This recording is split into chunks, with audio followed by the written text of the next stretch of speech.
And we are back on the chosen baseball journey for magical chapter 135. We're at 135 chapters. Kareem Garcia, Jonathan Cohen, Kareem. Before we jump in, a couple of housekeeping items. Firstly, that is not a Dodgers or Yankees jersey you have on, correct? That is correct. That is the Pittsburgh Pirates. I have to go with something else right now because, as you know, the series is not going the way that everybody thought it was going to be. Well, this episode, by the time we recorded it and when it airs, the World Series will be long over. The Los Angeles Dodgers will be the World Series champions. So don't sneak off, people, because we're going to talk about. We know that the Dodgers have won it. They are the World Series champions for 2024. Don't worry. What possessed you to buy a Pittsburgh Pirates jersey? Because I can tell you, one of my favorite stadiums, one of my favorite cities to visit for baseball. Why for you? Actually, a friend of mine is the one that gave it to me, as a present with my name and everything else because he's a diehard Pirates fan. And I told them when before I signed with the Dodgers, I almost signed with the Pirates. So it was between them, the Houston Astros, and the Dodgers. I end up going to the Dodgers, of course. Well, interesting enough, you played for both teams in the World Series this year, Dodgers and Yankees. That's correct. But your heart, I'm sorry, Dodgers fans, but like Kareem and I, it's funny because I when we made our predictions, Kareem, I told you my heart says Yankees, my wallet says Dodgers, and I felt it all along. Once it came together that it was going to be this matchup, just didn't see the Yankees pulling it out. For you, why do you lean more to Yankees than Dodgers in general? You know what? Watching the season, um, the games and everything else, the Dodgers always had a problem with the pitching, especially starting pitchers. But I mean, they get it together. This is a short series where you have to win 4 out of 7. Right now, they're three up, one to go, and they're going to use the bullpen today, and they're probably going to pull it off. As we're taping, they are going to play game 4 tonight, but it's over, Kareem. It's over. I told you when they were up 2-0 that the Dodgers are winning that game 3, and it's over. And there's no chance that the Yankees are coming back 4 games. It ain't gonna happen. Well, so far has never happened. Every time that team goes 3-0, it's been 24 times before then, and only 24 times they have won it. You know, 21 of them they have won it by sweeping the teams, and the other 3 times winning on game 5. So imagine that. Gonna happen, but I gotta tell you, watching that game 3, that Verdugo home run, that was a thing of beauty. Little bit too late, and he loved it. You know that hey, by the way, came up with the Dodgers as well. He would have loved to beat those Dodgers in the World Series, but Alex, not your year, my friend. Unfortunately, not for him. He's been struggling, but it's not the only one. He's not to blame. It's the whole team has been struggling. Besides Stanton and Soto, they've been hitting. The rest of the hitters, they're combined like 3 for 56. So horrible. Verdugo, you know what? For all the blame he was getting, I thought he would have a decent World Series. He's been pretty good out there. He's been solid. That catch he made the other day, early in the series, remember, is into the stands Yeah. on Otani. Wow, wow, wow, wow, wow. That was a sight to behold. That was a Jeter type catch out there. Verdugo did what he needed to do, I think, in a ninth spot. Definitely not on him. Before we jump into World Series and analyzing this Dodgers win of the World Series, you ever reflect? I didn't know about Pirates, by the way. I remember you said about the Astros that you almost signed with the Astros originally, but the Pirates I did not know about. Knowing what you know now, if you can go into that time machine, would you still sign with the Dodgers or would you have gone with the Pirates or Astros?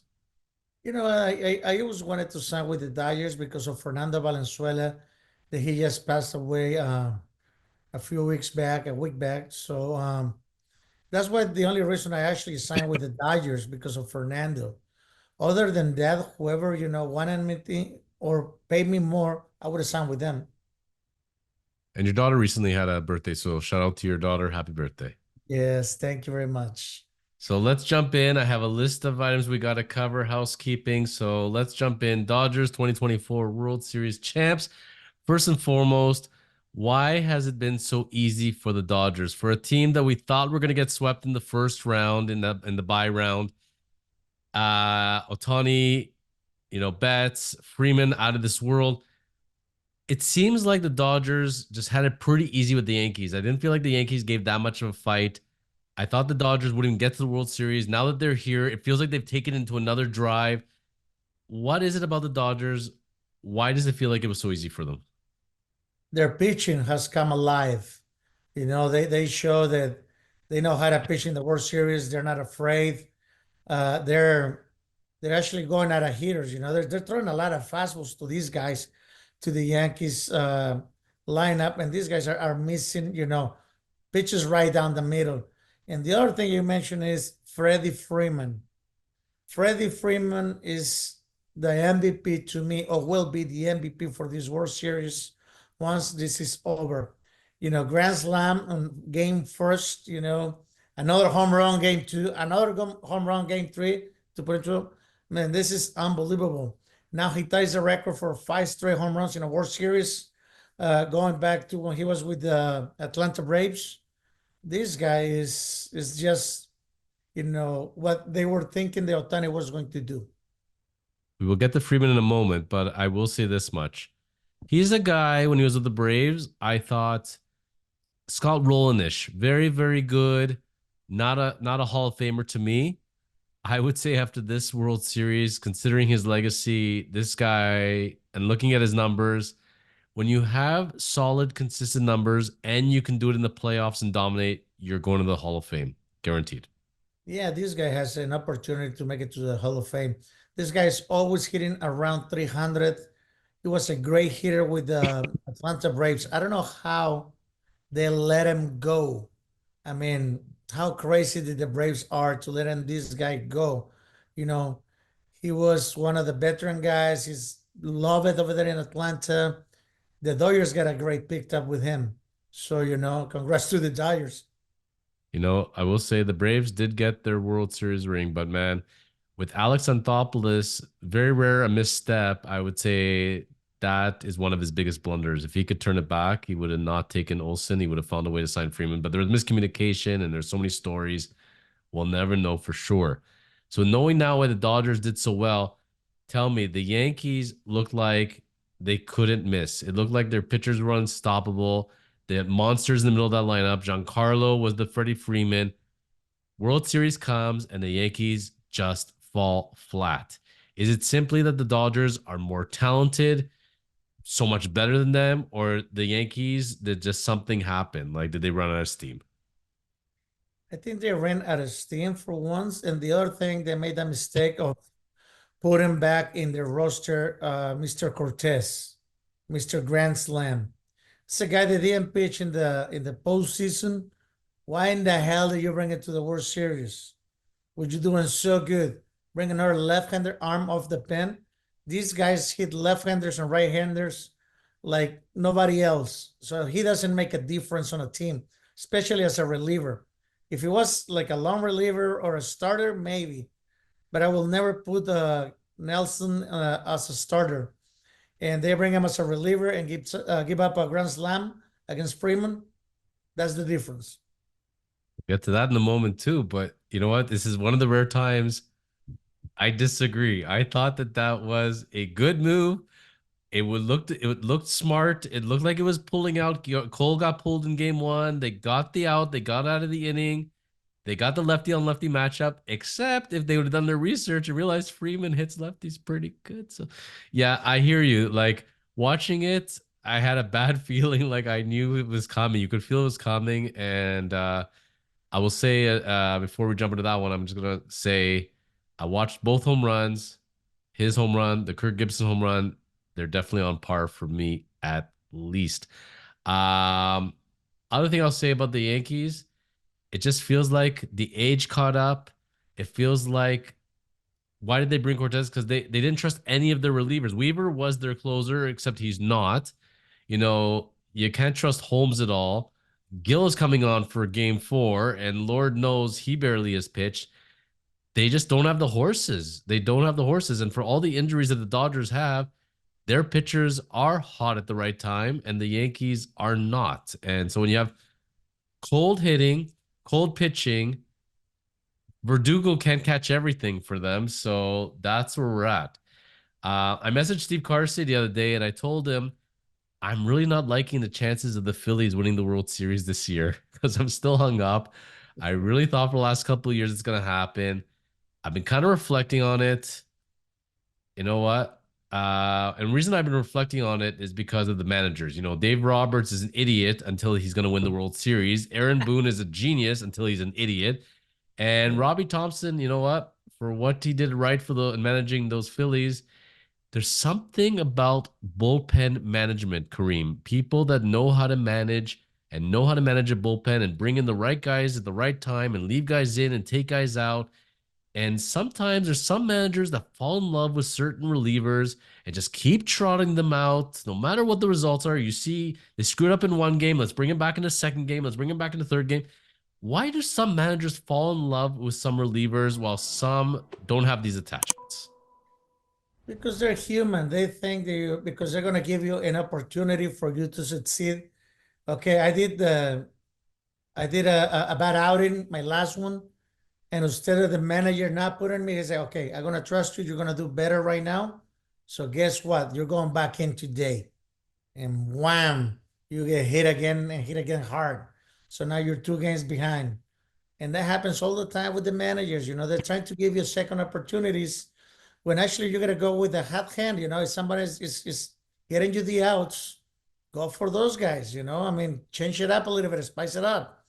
Dave Roberts making some dumb mistakes during the game yesterday, but we'll talk about it a little bit later on. I mean, I didn't like some things, but I mean, he's winning, so what can you say?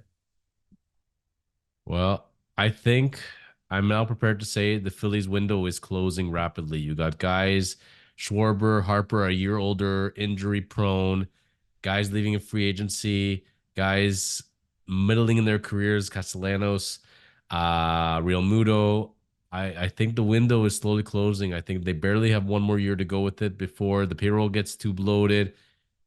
What are the Phillies going to do? How do you think the Phillies, when I'm comparing them to the Dodgers, Yankees, and you see how they're stacking up now, I would take that Phillies rotation over either of the Yankees and Dodgers rotations in a second. I think their hitters match up. But bottom line is, why are the Phillies not in there and the Dodgers and the Yankees are? Is it bad luck, bad management, or that's just how baseball works? To tell you the truth, I think it's how baseball works. I mean, these guys, everybody was giving the Phillies the trophy before they even started the playoffs. They have yeah, they had a great team, great pitching, like you mentioned it. But in a short series, whoever gets hot is gonna go. The Mets got hot, Dodgers got hot, and I mean, cheers, anybody else that didn't have a chance against them. But I mean, if you play them, if it was like before 5 out of 9, that might be a different. 4 out of 7, 3 out of 5, no chance. Whoever gets hot in 2 games, you got it. Are people finally going to get off Dave Roberts' back and stop calling him a non-playoff manager that they won the COVID World Series and that doesn't really count? Is he going to finally get his legacy? Because this man, yeah, they hand him all the money in the world and all the talent in the world, but you know what? They still have a very good record year after year after year. Players love him. Getting this World Series, will this get the monkey off his back? And will people finally give it a rest and call Dave Roberts a great manager? I don't think he takes the monkey off his back right now. If he wins, he's gonna win this World Series. But it's because of the talent that he has, not because he has really called the game uh, the right way. Has a couple things that he should have been doing or doing better or probably try not to do, but he still did it. And oh well, when you're 3-0, doesn't really matter what everybody thinks. You're right there. Aaron Boone. Yankees fans are not very forgiving. They agree No, with They agree with you on Cortez, by the way. They agree on a lot of stuff. They're very upset with him and very upset with Aaron Judge, which we'll get into in a moment. Mr. Aaron Boone doesn't win World Series. Does he is he still managing in 2025? Is he taking the blame for this? And is that fair? Can take the blame, the whole blame on the team. I mean, they didn't hit. You as a manager, you try to put the best players that you have into the field, or the guys that are hitting better, and switch them around a little bit. If you see the judge is not hitting right now, and somebody else is getting a little bit hot, move judge to the fifth, to the sixth, give him a little breather, switch around a little bit the lineup, especially in the third game. They say panic. Well, how can you not? You're 2-0, you're the Dodgers 2 wins, you got zero, you're coming home, Josh is not hitting, Soto it is, and Giancarlo, and that's about it. Gleyber Torres is getting walks, but he's not getting the hits. I mean, it's difficult. You have to change the lineup. You have to make it work, especially to your ballpark. Considering in game four, Gill is coming on to pitch and barely pitched in the playoffs and did not have a great second half. Dodgers with a bullpen game. Hmm. Wouldn't Trevor Bauer look really good in game four right now for either the Yankees or Dodgers? He would have looked great on game 3 or 4, in both of them. A long reliever, whatever you want, and that guy would have dominate. I guarantee you, if Trevor Bauer was one of the teams, he's game two starter for sure. And for the Dodgers, probably game one. I would have taken him over Flaherty, but that's me. Shohei Otani, shoulder injury. How concerned are we? I can see them there 3-0 right now. I mean, I won't worry too much. You had a whole off season to rehab whatever you tweak over there on your shoulder. It's just very dumb by Dave Roberts letting run the bases to this guy, especially when you are 2 games away from winning the World Series at that point. We're burying this in the middle of the episode, but right now, yes, technically it is 3-0 Dodgers, but I'm telling you, the Dodgers won the World Series as you're watching this. But let's put on tape our predictions. What's going to happen? The final conclusion of the World Series. It's going to be in 5 games. Probably the Yankees are going to try to win this game, and they're finishing. They're gonna lose game 5. That's what I'm looking at. I believe that when somebody has passed away and there's no pulse anymore, you can resuscitate as much as you want. You're not going to bring him back from the dead. The Yankees are gone. The Yankees are dead. Dodgers sweep 4 games. It's over. I'm telling you, I always thought this. No matter, and especially in sports, I don't care if the score is 5-0, 20-0. You put your foot on that throat and you don't stop until you win. And Dodgers need to do exactly what they did in game 3. They came out strong. They just have to keep doing that. Don't give the Yankees any breathing room whatsoever. It's going to be a Dodgers sweep. My prediction. Giancarlo Stanton, the man who visited both of my fantasy teams at various times, the man who loves to hit home runs and strike out and not walk. And he is the Giancarlo of old in the playoffs.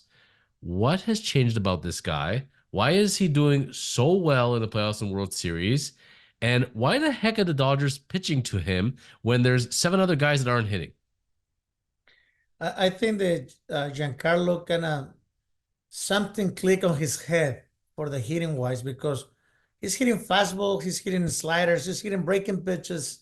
When before you throw him a high fastball and 2 sliders down and away, and that was easy out. Anyone can throw that one, and he was swinging. Now he's patient. He's looking for pitches. He settles. He feels comfortable. And you're right. I don't know why the Dodgers are pitching to him, because he doesn't have anyone behind him. Even in game 3, the guy was making solid contact. He was there. And I'm thinking, why are you pitching this guy? Don't pitch to him. And then you have 3 other guys you can get out. It baffles me. Did you ever hear the expression that the ball looks like a beach ball when you're Yes. in the zone? Right now, when Giancarlo's up there, it looks like when he's hitting the ball, it looks like a beach ball to him. He has so much confidence. And it's funny how that's contagious. It is contagious only to Soto because he's the only other one that he's hitting with the Yankees right now. So, on that note, I got to ask you back in the day, because we all remember where we were when Kirk Gibson hit that magical, magical home run. So, where were you when Kirk Gibson hit the home run? My home in Mexico with my parents watching the World Series, just about to play baseball because I was playing winter ball. No, no, that's not true. I was in Mexico with my parents. It was 1988. I wasn't even playing baseball at that time. It was I just was in your, Mexico with my parents. Yeah. but you did watch it live? Yes, I did. Did you think that the Dodgers were going to win it? After that, yes. But before that, No. no chance, right? And And tell me, you watched that home run, remembering the memory backs. We've seen it a few times replayed, right? I want to say the Freeman. People are gonna hate me for this. I want to say the Freeman home run was bigger. That was almost very similar circumstances. The guy was injured. They're not gonna win that game, and he just comes up, and it feels very Kirk Gibson-ish how he hit that home run. If you had to compare the two, are they on par, or is one of the home runs bigger? I still believe the Gibson home run is bigger to me because, I like that one. But this is like a Hollywood type of moment. There's a movie waiting to come out. They were waiting for this for a long, long time. The Dodgers since 1988, and I mean they put some 1-0 right there. Call me silly, but I'm pretty sure Freeman knew what was coming. He looked so ready. He got the perfect swing. It's like the catcher whispered to him what's coming. So did he know what was coming? Is he that bright? Was Cortez that bad? I didn't think the matchup was bad at all from the Yankees end of it. Is it the case that Freeman's just too good of a hitter, or did he do his homework on Cortez? Well, I think he did his homework on Cortez, but the thing is the uh, the position of the ball. I gotta believe that the catcher wanted an inside fastball, kind of like a sinker to trying to jam him on the first pitch, and that ball stayed middle in instead of on the corner, and he absolutely crushed it. I don't think he was gonna throw something on the middle. When you think about it, and you're a lefty, right? And you're batting for that left side, right? And you're swinging and everything else. You think about a lefty coming in at you. There's something about that lefty angle. If they jam you on the inside, there's no way you can get any extension. Like being a lefty hitter, it should be impossible to hit lefty pitching if they're pitching you inside. But that lefty, if he gets around and it goes in the middle, man, that must look real good to a lefty hitter then. Oh, you can see the ball coming to your front shoulder.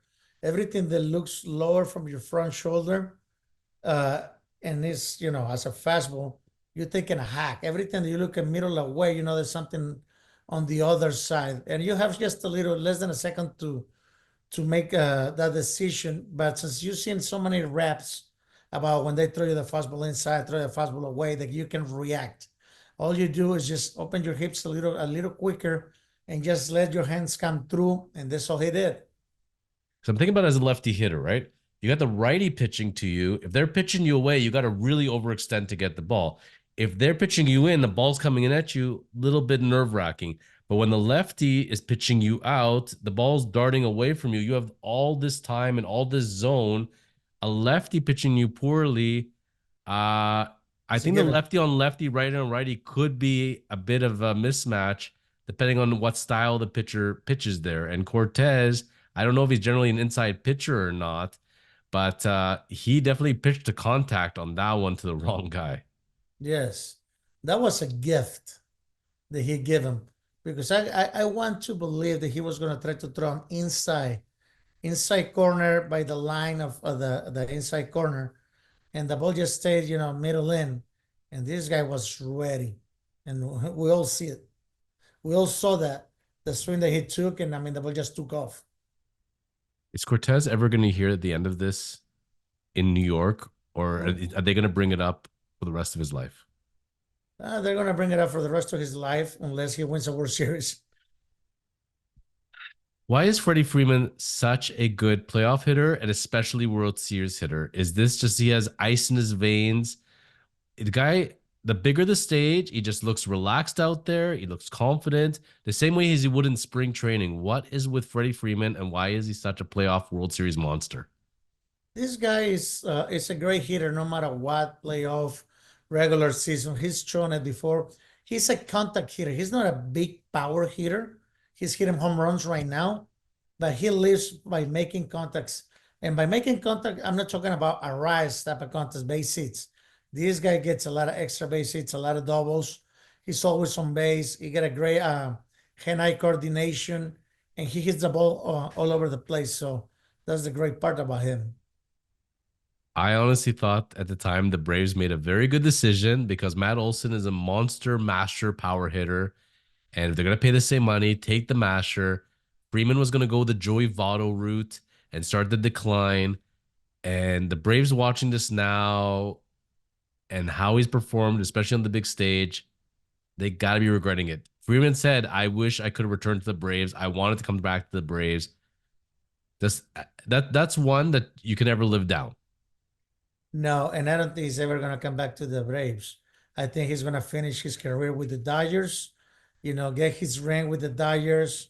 The Dodgers are actually going to pay the respect that he deserves, that the Atlanta Braves should have done to him, and just finish his career over there in Hollywood.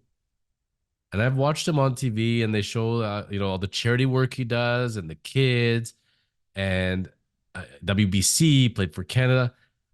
A lot of credit to Freeman. You know what? He's a very, very good ambassador to the game. And if MLB could have almost any guy up there and have a Kirk Gibson type home run, I'm think they're very happy with Freeman. Absolutely.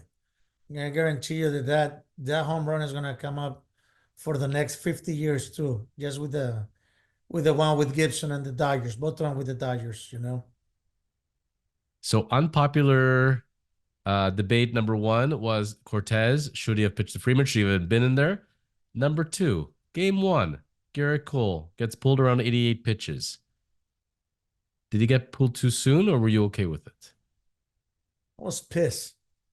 I was pissed. I mean, he didn't have his best stuff, but hey, this is a workhorse that has shown it before in the playoff. Done it with the Houston Astros. Let him pitch. Let him throw 110 pitches. Let him go deeper into the game that he was. And maybe we got a different story right now, but it's not the case.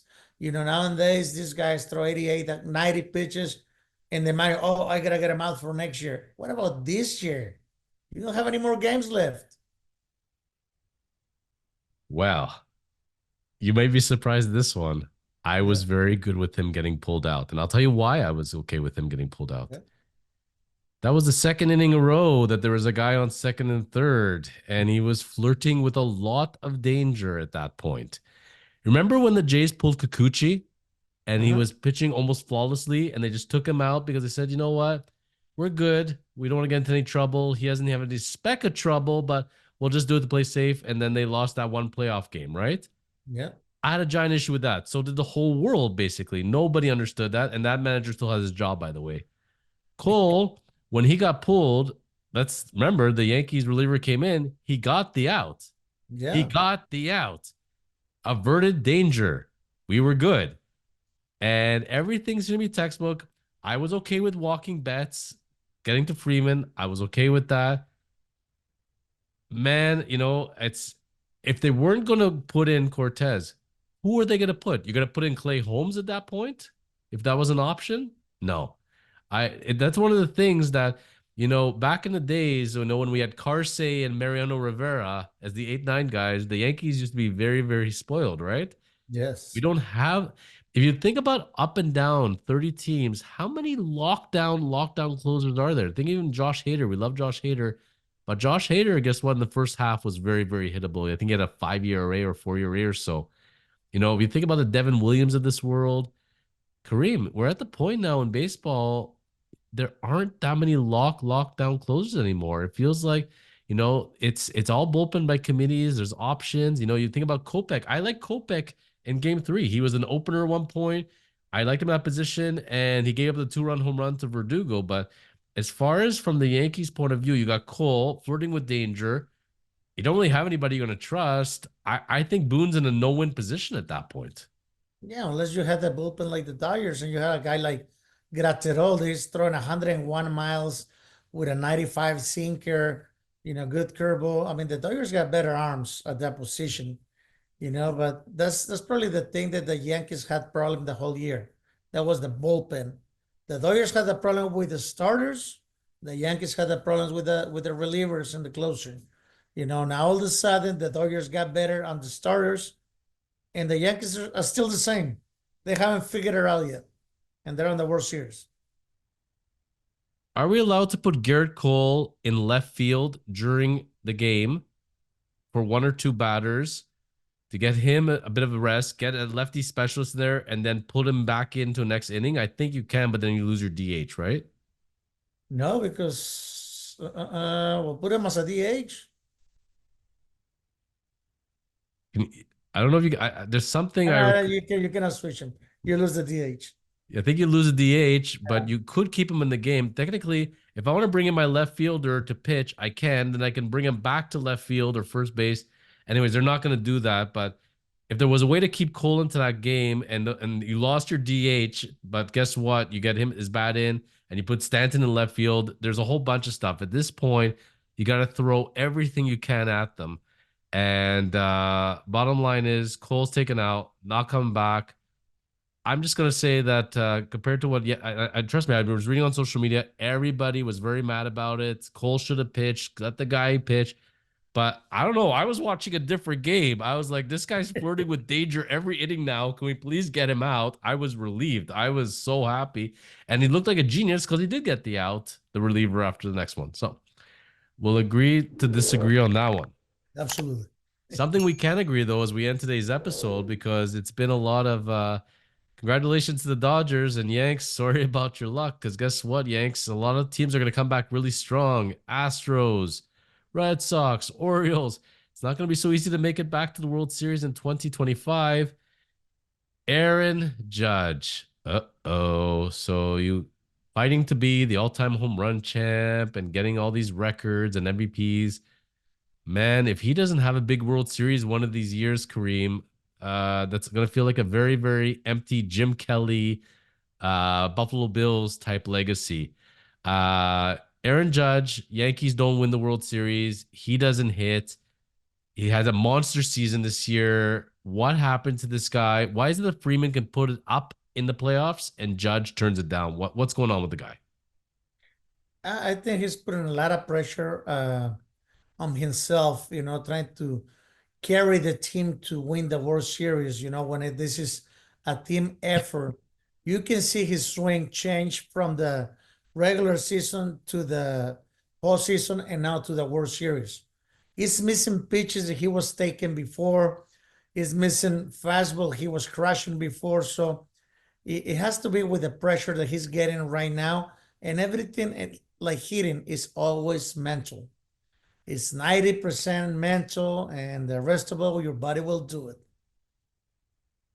If Aaron Judge never wins a World Series and makes it to the Hall of Fame, is it an empty career in that respect?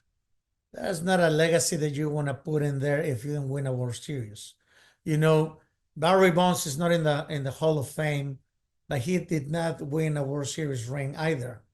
And he only had one good year against the Anaheim Angels in the World Series.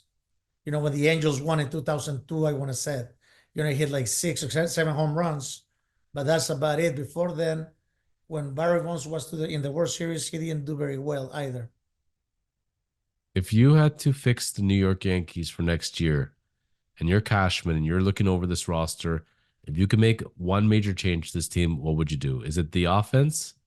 Is it the defense? Is it the starters? Is it the relievers? Or is it some combo? It's a little bit of combo. I will take, 3 relievers. I get a closer setup and a left-hander specialist, which they don't use anymore. And I will sign Soto, and I will look for a couple more bats, to help me because you cannot go like that for the rest of the year again. Well, I'm going to tell you right now on the record, Devin Williams is going to be the New York Yankee in 2025. 1,000%. The Yankees will pay whatever it takes. They need the top closer. If they had a Devin Williams right now, considering where their playoffs went for them, and he could have pitched a couple innings sometimes for them, a lot different story. But you know what? Hats off to the Dodgers. They built up this talent, and you could spend all the money in the world. And we've seen in professional sports so many bloated payrolls, Kareem, and they still don't win championships. So at the end of the day, I had to say it, man. You put Shohei Ohtani on that team with the chemistry, and then you got Freeman, and you got Teoscar and Will Smith, and you put enough of these together, and they learn to play and function as a team. Mookie Betts, bam, you got yourself a championship. And if there's one guy, I would say it still comes back to me for it. I know Freeman has had such a big World Series. I think their glue is Mookie Betts. I think that people rally around him. I think the way he did the position changes and the energy. If I had to put my finger on one guy when they did that shift, it was getting Mookie Betts to that team. Yeah, Mookie Betts, I mean, like you mentioned, he doesn't complain about anything and he plays whatever you put him and he does it well. Edelman is playing really good right now too. So he's a big part because nobody was expecting too much from him, especially on the lineup that is loaded with these guys at the top. He's hitting on the bottom. And this guy is coming up with big hits. Kike Hernandez always coming up good with the playoff, always getting hits, home runs, and stuff like that. That's why the Dodgers love him. Not so much for the season, but for the playoffs. And now the Dodgers are getting all their armbacks for next year with the starters plus Shohei Ohtani. So that's going to be really interesting because they might, try to go and win another championship. I was positive Otani was going to come in and do some kind of bullpen thing. They clearly committed to it that even though he's been warming up on the sidelines, they weren't going to risk it. And good on them to not, but it would have been interesting for sure. When I was thinking about it now, I got to ask you one last final. You know what? Mystery bonus question. Who screwed up more? The Braves by losing Freddie Freeman or the Red Sox giving up on Mookie Betts? Ooh. I think the Red Sox giving up on Mookie Betts. I would agree with that. Imagine now the Red Sox and Mookie Betts, how much better they would have been in that clubhouse, the lineup. You think about the Braves that they had kept Freddie Freeman. The Dodgers, you got to give some credit to their management in putting that together. And oh, by the way, Alex Anthopoulos used to be their assistant GM. Just saying. Well, I say this because next week we'll come back. I'm gonna look at with the top five, I would say Yankees, Dodgers free agents and what their futures are. Because after this World Series, did they increase the value, decrease? Where are they going? We're gonna cover that. So we'll be back next week on the Chosen Baseball Journey.